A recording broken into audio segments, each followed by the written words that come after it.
we'll now move on to Linda Martin. We're kind of heading northwards by degrees. So our next speaker is Linda Martin, who lives in Loch Allen in the Highlands. She lived in the north of England for most of her life before retiring to the Highlands of Scotland, where she built a house. And she's very far distant, even further distant than Bill and Emily from any Jewish community. But nonetheless, she runs a small kosher bed and breakfast business in Loch Allen, which is, I'm sure, very challenging, and we'll look forward to hearing more about how you practice your Jewish life in the wilds of Scotland. So over to you, Linda. Well, thank you very much, Fiona. Everybody can hear me okay? Yeah, good. Yes, I actually didn't find it too much of a culture shock moving to the Highlands of Scotland. I grew up, as did Fiona, in a small town in the north of England, where there was a very small Jewish community. There was an Orthodox synagogue, but it was what I would call modern Orthodox, the sort of place where people drive in and they leave the car parked round the corner and walk into shul on the Yom Tovim, unless it's sometimes we used to walk for Yom Kippur, but it was a very sort of relaxed form of Judaism. And also it was a place where we didn't have kosher supermarkets. One would have to go once a week to either Liverpool, at one time Blackpool, to buy any meat or provisions that you wanted. And things were not on the doorstep as they might be in Golders Green or Manchester or Leeds or even Glasgow. So I got to know Scotland probably in my 30s, my 20s, 30s and 40s by going there every year on holiday for the salmon fishing and the trout fishing, and absolutely loved it. I used to go out with my husband. My son was, how can we say, a twinkle in his daddy's eye up there. And as a family, we always absolutely loved the west coast of Scotland. So even when I had got married and moved away from Preston, where I was born, I lived in a rural area in the Ribble Valley, again, quite far removed, from any Jewish life whatsoever, although I did know Jewish people who lived in the Ribble Valley. So it wasn't a great culture shock for me to move up there. After my husband died, I decided it was time to move and create a new life. And Scotland was a place where one could be happy without actually needing other people, to me. And I think if anybody has actually suffered a loss, you learn that you have to make your own happiness and not to rely too much on being a member of a partnership or anything like this. So for me, it was a place that you could walk out in the countryside, you could be up in the hills, and you weren't alone because you just felt so close to Hashem. And that's what really drew me up there. So I built a house up there. For a while, I had a caravan. I was trailer trash. And that was very interesting. I had no electricity for one summer. I did have a gas canister, and I used to have to go into the village with water canisters to get water, fill a flask to have in the loo. There was a portaloo in the shower cubicle. I had 2 woks, a red wok and a blue wok, as you can imagine, so that I could keep kosher. I ate an awful lot of vegetables, a lot of fish, and before I went up there, I got a load of chicken legs, which I salted, braised in schmaltz, and did confit chicken, which I put in the most enormous kilner jar I could find. And if I wanted meat for that summer, all I would do would be to pull a chicken leg out of the schmaltz in the jar, and once a week on Shabbos, I might have chicken, okay?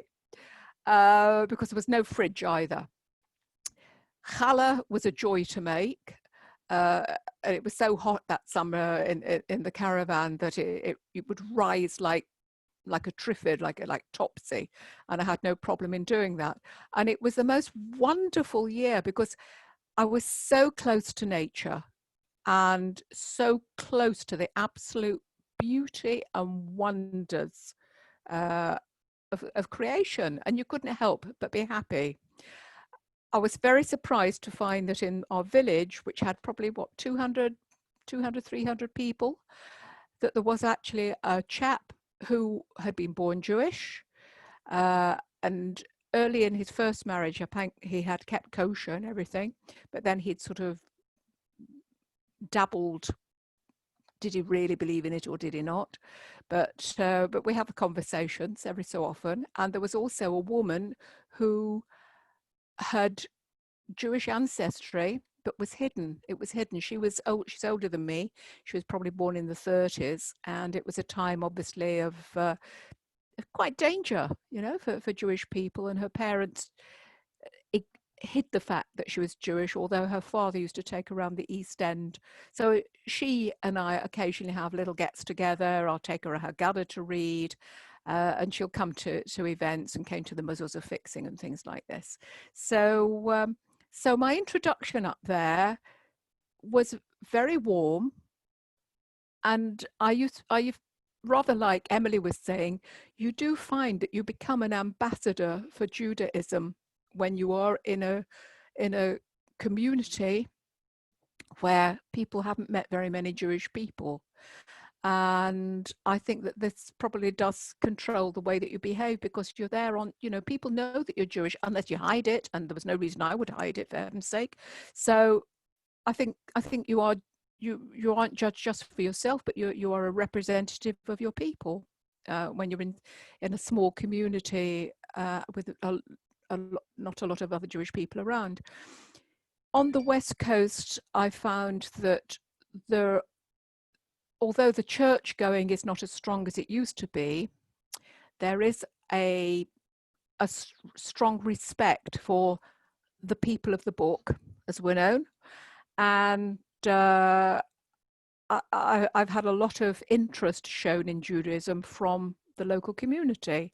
The first time that it was Purim, for example, I didn't have a Megillah with me. So I thought the next best thing I could do would be to ask the local minister whether I could just borrow a St. James's or whatever from the Kirk and just read the Book of Esther in English, as I didn't have a Megillah with me. And this was the year I didn't have any electricity or anything. So, I mean, I couldn't just plug in a computer or anything or read anything like this. So he said to me, well, why not do something down at the church, at the back of the church, and actually read it there for the other people? And they were most embarrassed because I got more people coming to that than they did do to their Sunday services.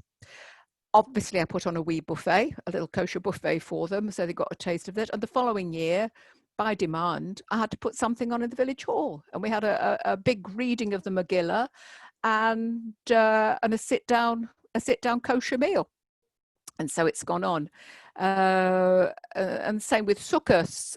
I mean, up there on the West Coast, I'm afraid that if one tried to put up a sukkah outside, it would just get blown away, because we have the most tremendous gales on the West Coast in September. So I've got one I can bring indoors if need be.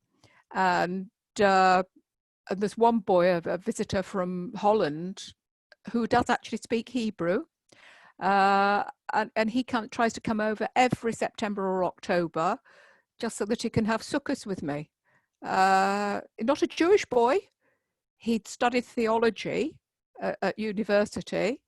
And the first time he came to visit me, we just got on so well that he's just come back again and again.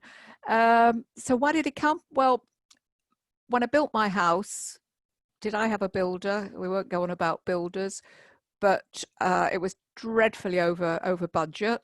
So what was I going to do? I'm a Yiddish mother. You invite people into your home. So you run a bed and breakfast. There was a big demand for it. People asked, could I do this? And I did. And of course, I realized that there was a shortage of kosher accommodation for anybody wanting to take a holiday in the Highlands, which is how I actually met Hadassah and her husband Michael, because I was hoping that we might be able to get a few places where people could hop from Glasgow to Oban to Lochharlin, then across to Brora, and then down to Boat of Garten, where I know there were at that time at least other Jewish people with bed and breakfast accommodation. So having designed my own house, of course, I was able to have a double kitchen. And that was interesting in itself, of course, trying to explain to the architect exactly what one required. And the builder also thinking it was absolute nonsense, you know, to have such a large kitchen when I was only one person. But so Rabbi Rose from Edinburgh, bless him, he had a little look at my designs before I went ahead. And I've also got a granny flat as well as my own main floor. It's a house on a hill, so there's an upper and a lower ground floor. So when they talk, and the ground floor flat I do let out, and it's not always to Jewish people, so that has to be cashered, that flat, whenever I've had people in who might have been using non-kosher food. So you've heard of the old Jewish joke, we've got 3 kitchens, one's for milk, one's for meat, and the other one's for the trafe. I've actually got that. So there it goes. But it's difficult. One has to get all the provisions in either from Manchester or from Glasgow, or if I nip down to London, I will get stuff, or get things sent up. And having things sent up to the Highlands is very, very expensive, because it's out with most of the couriers routes that they take. But when it comes to having services, again, having lived remotely for so many years, far away from any synagogue, unless I happen to go and stay with friends, I'm used to just on a Yom Tov picking up a matzor, reading it myself, and doing the observances just personally, just me and he above. So for me, it wasn't so very difficult. I think had I been a man who wanted to be part of a minyan, I would have found it much more demanding and difficult. Through Skojec, of course, I did have the opportunity to go out into the community to help people understand a little about Judaism, both in the adult world and in schools and things. And also we got a small kahila going in Inverness at that time. There were probably, I think if you'd have gone reform and counted the men and the women together, we could just about scrape together a million if we wanted to, probably about 10 or a dozen people who were Jewish. And there was one lovely Rosh Hashanah where with some other women, we decided we'd get together in one person's house, and we had like a little mini service ourselves, a few of our ladies together reading the Matzor, and I actually got myself a shofar and blew the shofar for them as well. So I found that although it's difficult to get certain provisions in, you can now with mail order, you can order whatever you want. You can order your lulav, you can order your matzah. You do it yourself. As Emily and Bill were saying, you know, it's DIY services. But when you've only lived in a small place where you've actually had to think on your feet and do your own thing, for me, living in the Highlands has not been too great a culture shock. And I just absolutely love it, especially when I have guests up from Israel, from London, from Manchester, whatever, Glasgow, from all over the country, and in fact all over the world, from France and whatever. People who are Shomrei Shabbat in America, of course, people who are Shomrei Shabbat, and they're able to come and put the feet up and just relax and get looked after. So it's been a learning experience for me as well. I probably learned an awful lot more about being observant especially with regard to Shabbos, then I learned at my mother's feet. I've learned a lot as I've gone along, and it's been an absolute joy. Um, Can, and I'm still learning. excellent. Well, as everybody should, but you've been forced to do it, as it were, more than perhaps others living in a bigger community where everything happens for you in many ways. So, thank you very much for that, Linda. That's You're welcome. wonderful. You're welcome. You have left me with an image of chicken legs and schmaltz, which it will be difficult to remove from my mind. But thank you. I didn't get food poisoning either, and there was no fridge. Oh, what I forgot to say was that during that year rather, because I didn't have hot and cold running water, the neighbours, bless them, two neighbours. One woman had a back boiler, and she said any afternoon I wanted to go and have a bath, there was plenty of hot water. And when I mentioned this to another woman and said how kind this other lady, elderly lady, had been, she said, well, Jen, if you want to shower quickly in the morning, she said, we're out by 9 o'clock. The back door's always open. Just come in and use the shower. Wonderful. And that's a community I'm in. I'm very blessed. No, absolutely wonderful. Thank you so much for sharing that with us.